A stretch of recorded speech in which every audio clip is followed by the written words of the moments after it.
My name's Amata, and in this Red Gaming Tech video I am here with yet another combo video for you. I know it's been a little while, but I'm here with a few juicy tidbits for you. The first item on our list is to do with the GTX 1070 Ti. Now of course the rumours about this card have been floating around for some time, and there's various rumours about the card which I'll go through in a second, but there's a new one thanks to a report from eTechnics. And I will include a link to their article in the description below. Now obviously we know that if the 1070 Ti is coming out at the end of this month, as the rumours are suggesting, it's going to be targeting the Vega 56, and of course it's even rumoured to be undercutting that very same graphics card by roughly $100. But what eTechnics had to say in their new report is, according to an industry insider, the 1070 Ti cannot be overclocked. And alongside this, Nvidia are not going to be releasing any reference cards, and all AIB partner cards will be locked to the same speeds. Obviously, it could be different prices and aesthetics and that sort of thing across these cards, but they will have the same speeds. And you might wonder, okay, let's pretend for a second that this is true, as of course there's very much a chance that it isn't. Why would Nvidia do this? And, well, to be honest, the answer actually ties into some comments a lot of you made when I originally discussed the 1070 Ti. And a lot of you wondered in the comments, like, why would Nvidia even do the 1070 Ti? Isn't this just the 1080? And that actually kind of ties into why, in theory, Nvidia wouldn't allow you to overclock, because there's not really that much difference between the Ti and the 1080. It's only rumoured to be 128 CUDA cores fewer than the 1080, and memory speeds are roughly on par with the 1070. So, apologies for the neighbour's dog suddenly deciding to join the fray there, but essentially what this comes down to is that Nvidia don't want to make the 1080 pointless. And if you could overclock the 1070 Ti, then you could arguably say, why would you even bother buying a 1080 when you could just overclock the 1070 Ti? Now, it's hard to say how much of this is true. Like, it could be true that, say, for example, they won't allow you to overclock reference cards, but the rumour about them not having any, like, locking the AIBs to the same clock speed, maybe that's false. Maybe you could overclock AIB ones, but not reference, assuming, again, they're making reference cards. And obviously, there's even ways you could possibly get around it, like flashing a hacked BIOS, or modding the BIOS, or something like that. There are ways and means around these things, but it's a very interesting rumour nonetheless. Now the next item on our list is actually to do with Phil Spencer and the lack of crossplay between the PS4 and the Xbox One. And well, Sony have been rather famously stubborn about this, and they've given a bunch of fairly weak excuses, in my opinion, for the lack of crossplay, and I'm not really buying their reasons. And I think we all know the real reason is that they don't want people getting into the Xbox ecosystem, and there may be a couple other reasons kind of tangled up in that. As with anything, there's rarely one reason, it's usually a bunch of small reasons stuck together, but I do think that is one of their main reasons for not doing it. And Phil was at the Brazil game show, and he was speaking to GameSpot, and he gave a small update on the situation, and in reality he did not sound optimistic about cross-platform play happening between their two systems anytime soon. And he said, quote, "We talk to Sony all the time. I have a real struggle making comments about their motivation or timelines. I know there's a certain view that says if my friends have this console, they can't play with people who buy this console. I don't think everybody has taken the same approach to the ecosystem, so I'm never going to call anything a lost cause, but I think some of the fundamental reasons and certain scenarios, they're not really going away. So I don't know what would change." I think people look at crossplay and says, is it better for gamers? If it's better for gamers, I have a hard time thinking why we shouldn't go do this, especially when you're trying to make the gaming business a bigger business, grow it, get more games, create more opportunity. And to be honest, I have to agree with him on this. There is no real reason to not have cross-platform play on a multi-platform game, like, say, just for example, Rocket League or something like that. There's no reason not to do it. If Nintendo are doing it, and Nintendo are one of the most notoriously protective companies of their fan base that is around, if they can find a way to make it work, then Sony can as well if they wanted to, but obviously there's the rub. They don't want to. And I don't think that's going to change anytime soon. I don't think anything is going to convince them otherwise. I mean, I hope they change their minds, because again, just more people to play with. You know, if one platform is doing worse than another in a certain game, it doesn't matter if you've got cross-platform play, because you can all just play together. That's one of the things that's kind of been hitting certain recent games quite hard, is the fact that there's no cross-play between, say, PC and console.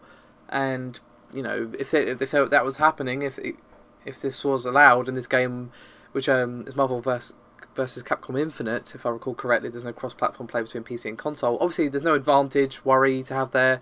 So that could help a struggling game and actually find people find games and enjoy that game for what it is. So, yeah,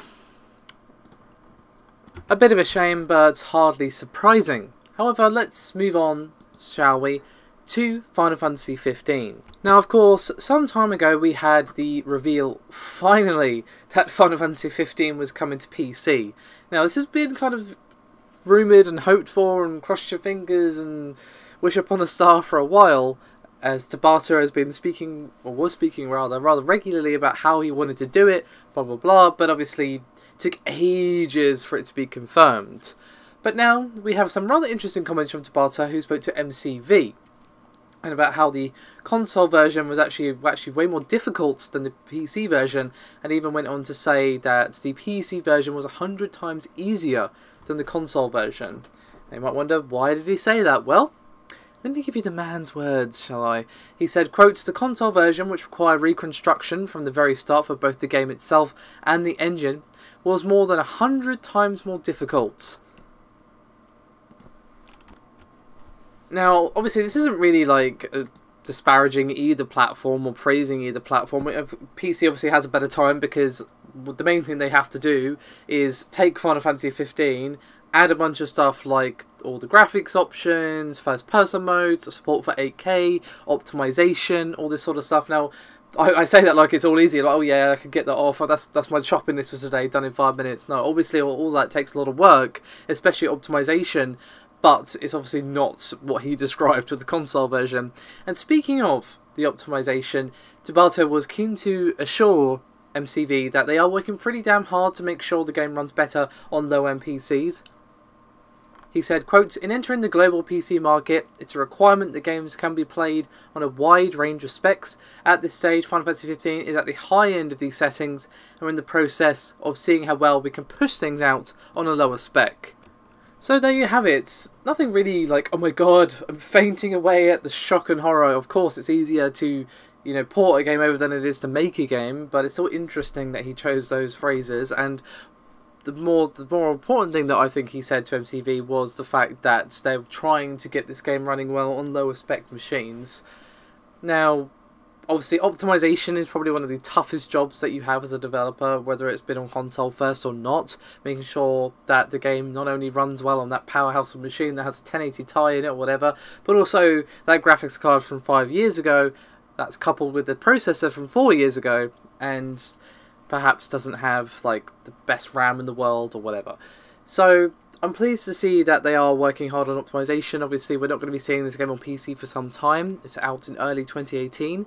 So, of course, time will tell as to the optimization, but I'm happy to hear that they are at least keeping low spec people in mind, because a lot of games rather are like, yeah, if you don't have these specs, good luck, basically. And I think Final Fantasy 15, if you want to run it in max, it is very much going to be one of those games, because my god, is it beautiful. But it's just nice to hear, I suppose. So, our final item on our itinerary is something from Oculus. Just the other day I was talking with you guys about how VR is yet to really set the world on fire, and there are numerous reasons for that, similar to the crossplay thing. It's no one thing, it's a lot of things combined, but there's definitely a main thread running through it, and that is obviously the cost to entry of the PC ones especially, because not only are the headsets very expensive, the machines required to run them properly at a proper frame rate, which you want to have unless you want to projectile vomit, is also very expensive. So it's obviously been a small niche. You know, it's trucking along. I think, you know, we will see VR take off, but it's going to take a couple of iterations, some price drops, that sort of thing, before we see like widespread usage. But we are seeing an interesting entry from Oculus, which is a low-cost standalone headset called Oculus Go. and this is going to be coming out in 2018 and will cost $199, so way cheaper than its PC counterpart. Now obviously it goes without saying, but I'm going to say it anyway, that this is not going to be anywhere near as capable as the full-fledged Oculus headset. So according to Mark Zuckerberg, who announced this today at Oculus Connect, the Oculus Go, as I just said, is standalone, which means obviously it's not going to require either a PC or a mobile device. I'm sure some of you were thinking, oh, is this like a Samsung VR kind of thing, you need your phone? Doesn't seem to be the case, unfortunately. We haven't really got any specs for the Oculus Go, so we don't know exactly what is on the inside, but it probably is a high-end phone basically baked into it, or something along those lines, if I had to guess. And the head of VR at Oculus, Hugo Barra, described the headset as a, quote, sweet spot between PC and mobile, and also told us that it will have a fast switch LCD display with 2560 by 1440 resolution and next-gen lenses with reduced glare, and also integrated audio. So it looks like it's not going to be a Samsung VR, but it's not going to be Oculus Rift either. It's going to be somewhere between the two. It's probably going to be more leaning towards the mobile end of that particular spectrum, given the low cost of this device and the fact that it doesn't need anything else plugged into it. But it's still interesting. You know, Facebook obviously poured a lot of money into the Oculus Rift, and they're not stopping there. They're determined to get more and more people into VR, and something like this, something that's cheap but something that can still run games reasonably, is probably the right way to do it. But it's hard to speculate on exactly how well this is going to do without knowing exactly the guts of the machine. Like this could only run Peggle for all I know, because we literally don't know anything about it other than what I just told you. It could run like some really awesome VR games, maybe not as well and at as high a resolution as the Oculus Rift, but given the drastically reduced cost, I'd say that would be actually pretty good, and will probably actually be the exact right step for the VR market. But again, until those specs come out, it's hard to speculate. I hope that they're beefy enough to make this purchase worth it, and to not just make it, hey, this is a way to watch films like the Samsung VR. No shade on that device, it's just not really for gaming. It's not really designed for that, to be honest. But I just hope that it's not a Samsung VR, but it's somewhere, you know, a halfway point between the PC version and the mobile variants, basically. That would be pretty awesome, but at the low cost, again, probably going to be more leaning towards the mobile side. Still happy to see this though. I look forward to seeing the specs, because then we can really start tearing this down and figuring out, okay, is this going to do well? Is it powerful enough? What games can it run? How much is the game going to cost? Blah, blah, blah. Are they even targeting gamers here? It's very possible that they're not. It's very possible that they are going for a Samsung VR type of market with this price tag. But obviously it is more expensive than the Samsung VR, so, you know, I do obviously recognise it's not going to be a top-of-the-line gaming device. They're not going to target, like, hardcore games with this, but it still could be pretty promising, and it's definitely going to be interesting, to say the least, so I look forward to seeing the specs for this. So, that's pretty much done for this particular video. I do have another video cooking for you guys, so do keep your eyes peeled for that. Thank you very much for watching. As always, your support is highly appreciated, and if you have the time, do check us out over on Patreon at patreon.com/redgamingtech. Even if you don't donate, you know, or throw us $1, whatever, do know that your likes, shares and subscribes really do mean a huge deal, mean a huge deal to us rather, and we really can't thank you guys enough for your support. Anyway, all that said, I'll see you next time. Bye bye.